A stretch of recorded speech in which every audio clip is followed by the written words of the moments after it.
Do you want to score very high in economics? Prelims 2026 या in general economics में you can score as high as 18-20 questions. Now in UPSC economics का weightage कितना है? Well, the weightage is around 25 questions if we add economics concept, current based and social issues. यानी economic social issue और current को आप add कर लेते हैं, ऑलमोस्ट 25% ऑफ प्रीलिम्स पेपर आपका यहां से निकल सकता है. And that is where you need to listen for the next 5-7 minutes. मेरी बात को ध्यान दीजिएगा. It is a gold mine of information that will change the dynamics of your preparation, and believe me, you'll score very high. So let's understand. So economics and social development prelims 2026 का approach क्या है? First, let's stick to the primary sources. Primary source class NCERTs आपको पढ़ना है, and here class 11th NCERT Indian Economic Development, and यहाँ you just follow chapter 1 to 6. सारे chapters follow मत करिए. Be very selective. You have to crack the exam. Then macroeconomics will be another book where आप chapter 1, 2, 3, 5 and 6 और फिर एक handbook रखिए. Basically we have very many in the market. You can follow anyone. Market में 200 handbook है, but you can follow anyone which works for you.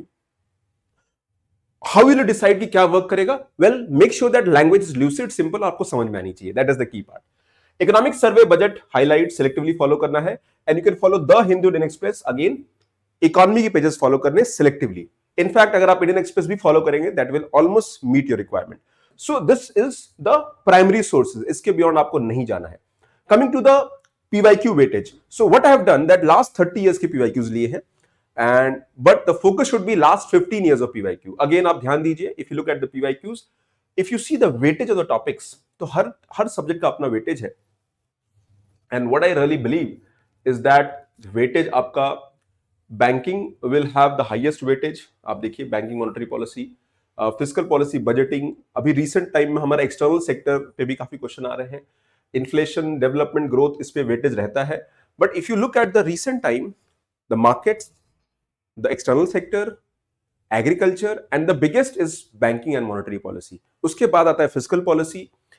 ये priority wise है, and then the concept based economy का national income हो गया, inflation हो गया, और एंड द गवर्नमेंट स्कीम्स की इंपॉर्टेंस हमेशा रहती है. So these are the topics you can, I will share, ये पीडीएफ में आपसे शेयर कर दूंगा, इसको आप देख लीजिएगा. And these are the topics also जो की फोकस एरियाज फोकस करिए. For example RBI tools, repo rate, liquidity, NBFC, FRBM, taxation, budget, BOP, exchange rate, FDI, FPI, minimum support price, MSP, PDS system, schemes, energy, transport, make in India.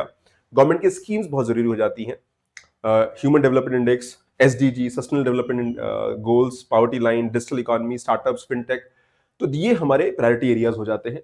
Now coming to the sources. Now chapter wise भी मैंने sources यहाँ list किए हैं.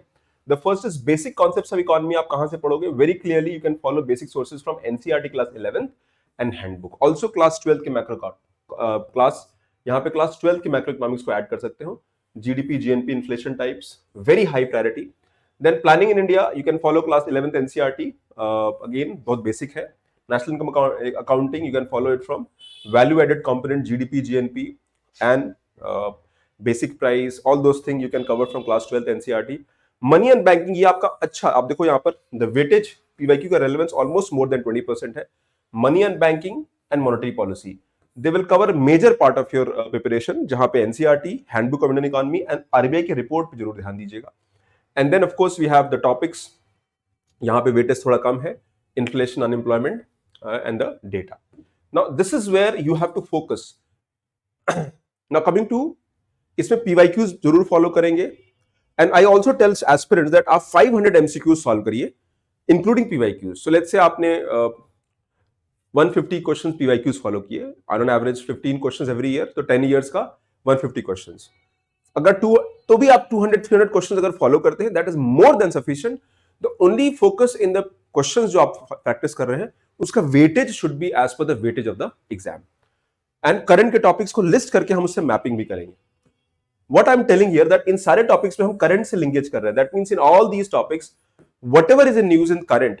For example आपने कोई concept पढ़ा economy का, GST का, तो जीएसटी काउंसिल क्या है, you should know. Article 246A, okay, article 279A, उसके कॉन्सेप्ट्स इनडायरेक्ट, आप डायरेक्टली इनडायरेक्टली आपको पता होने चाहिए. अगर हम एफडीआई या एफपीआई की बात करते हैं, तो नए गवर्नमेंट के रेगुलेशंस पता होने चाहिए.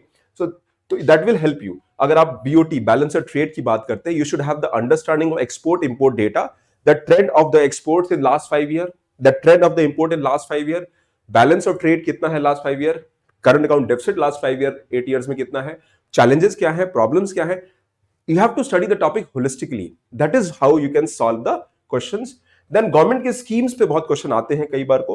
You have to focus, for example, Make in India, Index for National Production, core sectors. इस पर these are concepts जो आपको पता होने चाहिए. गवर्नमेंट स्कीम, एग्रीकल्चर अगेन एक बहुत एरिया है जहां गवर्नमेंट रूटीनली क्वेश्चन पूछती है. मोर इन मेंस, बट प्रीलिम्स में भी sometimes you get the questions. So you have to very clear on the topics, concept, उसका application current based and so आपका जो कॉन्सेप्ट है वो करंट में अगर है तो it is in dynamic section. So that is how you can follow. मैंने इसमें डेज भी मेंशन कर दिया है. For beginners you have to study 50 days. अगर आप बिगिनर हो तो 50 डेज में आप 5 आवर्स में 250 आवर्स में economics end to end complete कर सकते हो with revision. If you are आप अगर ऑलरेडी एस्पिरेंट तैयारी कर चुके हैं, at least you will require 3 to 4 weeks. Then you have the topics like human capital, यहाँ एनसीईआरटी से पढ़ सकते हैं, skill development index, government schemes. Then weightage भी मैंने दे रखा है कि हाई प्रायोरिटी और लो प्रायोरिटी है. बेस्ड ऑन दैट अपने एफर्ट्स को ऑप्टिमाइज करिए. Now coming to the topics like sustainable development, यहां पे you have interlinkage of sustainable development and economy, environment, green GDP, carbon trading. Now you might say that carbon trading is a part of environment, but economy से भी जुड़ा हुआ है. Now government scheme, centrally sponsored scheme, there are 27 centrally sponsored scheme, PM Kisan, Mudra Yojana, production linked incentive scheme, PM Gati Shakti. All these schemes are important. और यहां पे current interlinkage होना चाहिए. प्राइमरी सोर्सेज पीआईबी आपका हो जाएगा.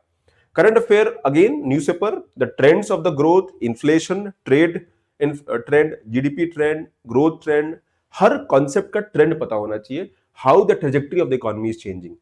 And then of course revision all this, PYQ practice and 300 MCQs हम solve करेंगे. 50 एमसीक्यूज रिकैप. अगेन इसका मिनिमम 3 to 4 रिविजन होंगे. रिमेंबर, अगर आपको प्रीलिम्स निकालना है, conceptually you should B sound, you should be able to revise at least 3 to 4 times. और revision एक दिन में नहीं होना चाहिए, it should be spaced out multiple time.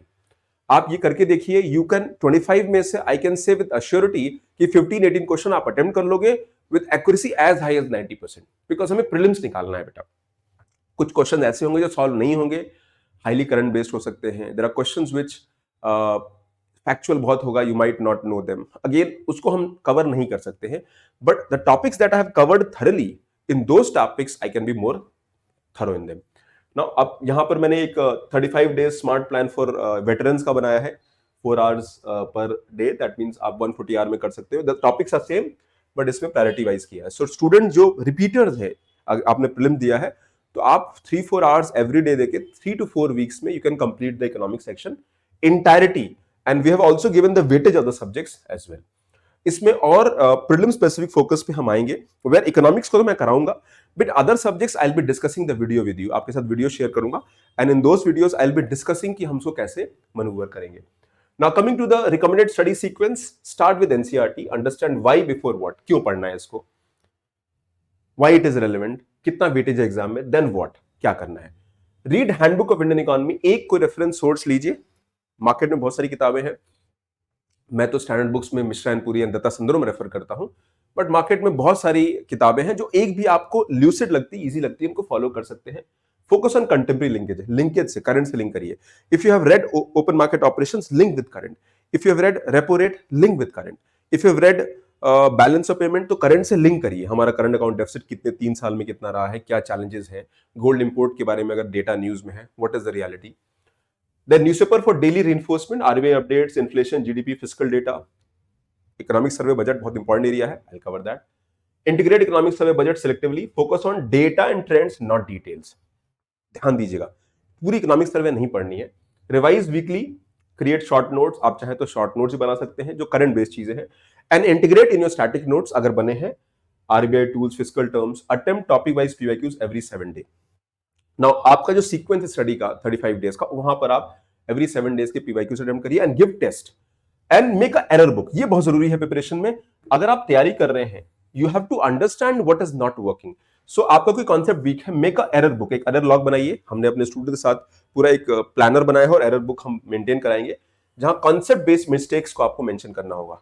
When you make error, ask yourself कि कॉन्सेप्ट बेस्ड एरर है या फैक्चुअल एरर है, सिली मिस्टेक है, रैंडम गेस है. You have to categorise your mistakes also.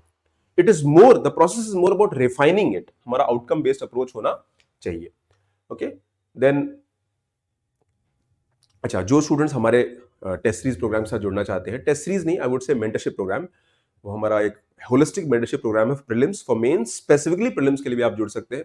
इसमें सीनियर फैकल्टीज हैं who have good understanding of the exam, and हम लोग रूटीनली हम लोग खुद क्वेश्चन बनाने में हमारा इन्वॉल्वमेंट है. फॉर एग्जाम्पल इकोनॉमिक्स के एमसीक्यू मैं खुद बनाता हूँ. Similarly, in history, Vineet sir will be involved in that. In geography, we have Sanjeev sir जो questions खुद बनाते हैं. तो you have senior people जिन्होंने एग्जाम को मल्टीपल टाइम दिया है, मीन्स दिया है, इंटरव्यू दिया है, they will be helping you. Okay, so ये फाइनल स्नैपशॉट्स हैं about NCERTs, बैंकिंग आप कहाँ कहाँ से पढ़ सकते हो. I'll share the PDF. So all the students who want to connect with us, हमारे वीडियोस को आप फॉलो करिए. It will क्लैरिटी आपको आ जाएगी.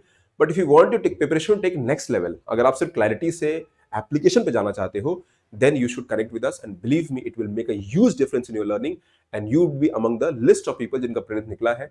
Last year our mentorship program से 25 plus students ने प्रीलिम्स निकाला है. You could be the next. Good wishes, God bless you, and follow us for regular updates. Bye.